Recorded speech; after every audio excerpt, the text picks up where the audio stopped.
Thomas Tuchel pouvait difficilement mieux commencer son bail au FC Bayern, victoire 4-2 dans le Klassiker face au Borussia. Première place récupérée, plus de points que le Borussia Dortmund. Tout ça sans révolutionner l'équipe. Alors c'est ça qui est important, c'est qu'on a... alors c'est vrai qu'il était là que depuis quelques jours, donc il ne peut pas mettre en place tout de suite ses idées, mais on n'a pas eu, en tout cas sur les joueurs qui étaient sur le terrain, excepté Leroy Sané qui remplaçait Musiala qui revenait de blessure, on a retrouvé le même 11 de départ que celui de Nagelsmann. Ça peut être aussi vu d'une façon politique. Ceux qui sont sur le banc sous Nagelsmann, vous vous plaignez toujours, mais prouvez-moi que vous êtes capable de prendre la place de titulaire. Par contre, il est revenu dans une défense à 4. Ça veut dire que Benjamin Pavard, qui a quand même été un sujet d'achoppement avec Nagelsmann pendant longtemps et qui ne voulait plus jouer arrière droit, là il s'est retrouvé arrière droit. Alors sur la rencontre, évidemment, malheureusement on n'a pas eu le top spiel qu'on voulait parce que Gregor Kobel a flingué la rencontre, c'est terrible pour lui qui revient de blessure, qui est le grand artisan du fait que le Borussia Dortmund se retrouve à mano à mano avec le Bayern Munich pour le titre 2023, fait une boulette extraordinaire et le problème, et c'est ce que disait le Borussia Dortmund, c'est que si on commence à être mené comme ça 1-0 au Bayern, c'est fini, on se fait écraser. Et une fois de plus, le Borussia Dortmund s'est fait écraser. Le problème, si tu veux, c'est que ça, c'est pas nouveau, à la rigueur. Moi, sur le terrain, sur ce que j'ai vu, j'ai pas appris grand-chose. Que le Bayern Munich soit supérieur au Borussia Dortmund, on le savait déjà. Mais ce qu'on reprochait à Nagelsmann, on sent que l'effet Tuchel n'est pas encore là, dans le sens où à partir du moment où il fait les remplacements, on se rend compte que sur le banc, ils sont pas motivés par jouer, et on passe de 4-0 à 4-2. Alors bien sûr, quand il y a 4 buts d'écart, on dit c'est pas grave, sauf que c'est pas la première fois que ça arrive. Et c'est ce qu'on reprochait un petit peu à Nagelsmann, c'est le fait, non pas de ne pas être présent dans les grands matchs, ils ont toujours été là, contre l'Inter, contre le Barça, contre le PSG, contre le match aller contre le Borussia Dortmund, même s'ils menaient 2-0 et qu'ils ont été revenus, et que le BVB est revenu à 2-2, et ils ont gagné encore la rencontre, mais on reprochait à Nagelsmann, finalement, de perdre des points contre des équipes de second rang de la Bundesliga. Je pense à Cologne, je pense à des défaites qui n'auraient pas dû avoir lieu comme Augsbourg, etc. Et donc, finalement, Tuchel a rempli sa mission de reprendre la tête de la Bundesliga, mais qui était... c'était prévisible quand même, fallait pas non plus être grand sorcier pour dire que le Bayern Munich était le favori. Mais le mois d'avril, qui est terrible au niveau du calendrier, avec la double confrontation notamment contre Manchester City, avec un calendrier où ils doivent se déplacer notamment à Mayence, qui est une équipe extraordinaire sur le moment, avec un Ludovic York, encore une fois, qui a été performant ce week-end. Tout ça fait que le mois d'avril est compliqué et Tuchel va avoir besoin de changer l'équipe de temps en temps, de motiver les joueurs. Donc on va l'attendre à ce niveau-là. Donc tout va bien pour le moment. Par contre, avant la rencontre, il s'est passé des choses assez extraordinaires, parce que là, c'est un petit peu le retour du FC Bayern, et vous voyez l'ambiance de ce moment, c'est ce qui se passe tout le temps. Lorsqu'on bat le PSG, FC Hollywood, tu dirais ça, le fameux FC, il y a une forme de retour du FC Hollywood, et donc là on a un petit son, donc on va demander à la production de nous la sortir. C'était avant la rencontre entre le FC Bayern et le BVB. Peut-être que l'un d'entre nous souffre d'une illusion ou d'une distorsion de la mémoire. Même à notre époque, quand nous jouions, il y avait toujours des décisions qui étaient difficiles mais cohérentes. C'est ça qui est important, qui doit être fait pour le succès de ce club. Ce n'est pas toujours populaire, et je pense que nous l'avons très bien justifié. Nous sommes ici aujourd'hui à 1 point derrière le Borussia Dortmund. Nous avions autrefois 9 points d'avance. Ce n'est qu'un tout petit argument, mais bien sûr, nous avons regardé beaucoup de choses comme ça.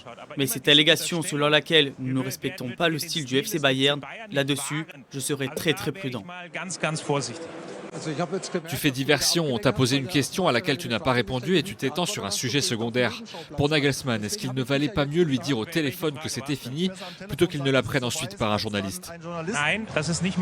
Non, ce n'est pas mon genre. Je ne dis pas à quelqu'un au téléphone que nous voulons nous séparer de lui. Alors celui qui répond aux questions, c'est Oliver Kahn, le président du FC Bayern, Polo, voilà. Et c'est Lothar Matthäus, consultant. Ancien Ballon d'Or, ancien coéquipier évidemment, parce qu'en face, tu vois, il y a 2 caractères. Il y a le Panzer, comme on le surnommait comme ça en Italie, Lothar Matthäus, qui était à l'Inter à l'époque. En face, tu as le Titan Kahn, quoi. Donc c'est 2 monuments du football allemand des années 80. Ils s'écharpent à la télévision, quoi. Ils s'écharpent d'une façon assez extraordinaire, et c'est pour ça qu'on reparle d'un revival du FC Hollywood. Là, en plus, on a passé un extrait qui est assez calme, c'est-à-dire qu'en fait, il y a quand même des choses où Matthäus, parce que ça dure assez longtemps, il lui dit, mais moi, je veux pas partir en guerre privée contre toi et tout ça, mais moi, je rencontre des gens au FC Bayern que toi, tu ne connais même pas. Je rappelle qu'il est le président du FC Bayern, quand même.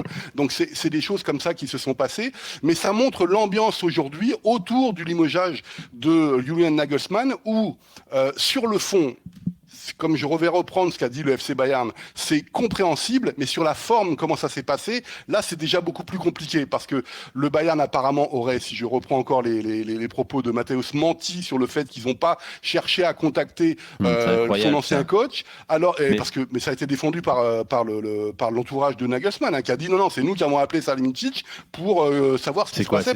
C'est une lâcheté au FC Bayern, c'est quoi? C'est la peur de dire en face à... Il y a peut-être une Maulwurf, une taupe tout simplement, qui a lâché une info à un journaliste en l'occurrence italien, une Maulwurf, pardon. Maulwurf.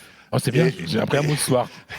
et qui a lancé, parce qu'en fait, ça a beaucoup choqué aussi la presse allemande, parce qu'ils l'ont appris par la presse italienne, en gros, en l'occurrence par un journaliste italien, bien connu, des médias. Donc, si tu veux, tout ça est arrivé. En fait, quand tu vois, et donc il dit vous n'êtes pas bon sur votre chronologie, la façon dont vous nous expliquez, etc. Moi, je jette pas le discrédit sur ce qu'a fait le FC Bayern et tout ça. Encore une fois, la décision, quand tu l'analyses en profondeur, elle est compréhensible. Nachvollziehbar. Moi, je comprends très bien ça. C'est-à-dire qu'il y a un nouvel entraîneur qui a été sur le marché, qui s'appelle Thomas Tuchel. On sentait que le Bayern Munich, version Nagelsmann, n'évoluait plus. Ils avaient perdu, on l'oublie, 10 points lors des matchs retour face au Borussia Dortmund. Et donc la décision, je peux la comprendre. La comprendre ne veut pas dire qu'on n'est pas d'accord, qu'on est d'accord ou qu'on n'est pas d'accord. Et là, c'est un peu le problème actuel, c'est on dit ils ont raison ou ils n'ont pas raison. C'est pas ça le débat. Le débat, c'est est-ce que c'est quelque chose qui est compréhensible et est-ce que ça peut avoir un effet positif? Ça, personne ne le sait. On le verra à la fin de la saison. Si Tuchel fait le triplé, on dira c'était génial. Si par contre il se plante face à City, il perd le championnat, il se fait éliminer, par exemple cette semaine en quart de finale de Coupe d'Allemagne, on dira mais c'était pourri. Donc tout ça est très compliqué et donc tous les journalistes on parle que de ça en Allemagne, de ce qu'est le Bayern et là vous avez eu un exemple, c'était parce que Matthäus critiquait le fait que le Bayern était en train de changer, que le fameux Mia San Mia, donc le fait que c'était une famille, le fait que nous sommes qui nous sommes, etc., était en train de disparaître parce qu'il y avait tellement aujourd'hui d'employés au FC Bayern que ça devient plus une multinationale qu'un club provincial et familial d'avant. Et évidemment, Kahn se défend de ça en disant c'est pas vrai, etc., mais toi, de toute façon, t'es en dehors de tout ça. Tu penses quoi, toi, Apollo? Je pense que tout le monde a un peu raison et tout le monde a un peu tort. C'est-à-dire que évidemment le Bayern il est plus à l'époque du Lyonnais où il savait pas comment finir les fins de mois. Là on parle d'un des clubs les plus riches du monde, qui est très bien géré, qui a des ambitions partout à l'international. On est dans un monde globalisé. Il y a d'autres clubs, notamment en France, qui aimeraient avoir ce genre de problème aujourd'hui. Oui, c'est ça. Et donc, mais maintenant Matthäus, faut le connaître un petit peu. Je veux dire, c'est pas la sécurité sociale ce type quand même quoi. Matthäus, c'est quand même quelqu'un. S'il était patron du Bayern, je suis pas sûr qu'il prenne beaucoup de gants comme il le faisait à l'époque où il était joueur auprès deux autres. Mais c'est très intéressant de voir tous les débats et comment cristallise le Bayern aujourd'hui sur cette décision, alors qu'on se trompe, à mon avis, de débat sur le fait est-ce que c'était une bonne ou une mauvaise chose, mais de savoir comment Tuchel doit y arriver. Et le match de samedi, le fameux 4-2, n'a répondu à aucune question. C'est-à-dire qu'il y a encore du lymphatisme munichois dès que le match est réglé. Et donc, je le dis, là, il y a un match, ils vont rejouer 2 fois Fribourg, et ils y vont ce week-end à Fribourg qui joue une place en Ligue des Champions. Quart de finale de la Coupe d'Allemagne. Exactement, il y a quart et après les jouent. Ensuite, il y aura Manchester City, la double confrontation. En tout temps, il y aura Hoffenheim et ils vont à Mayence. Dire ceux qui disent que le titre est joué, mais non. Justement. C'est ça qui est intéressant.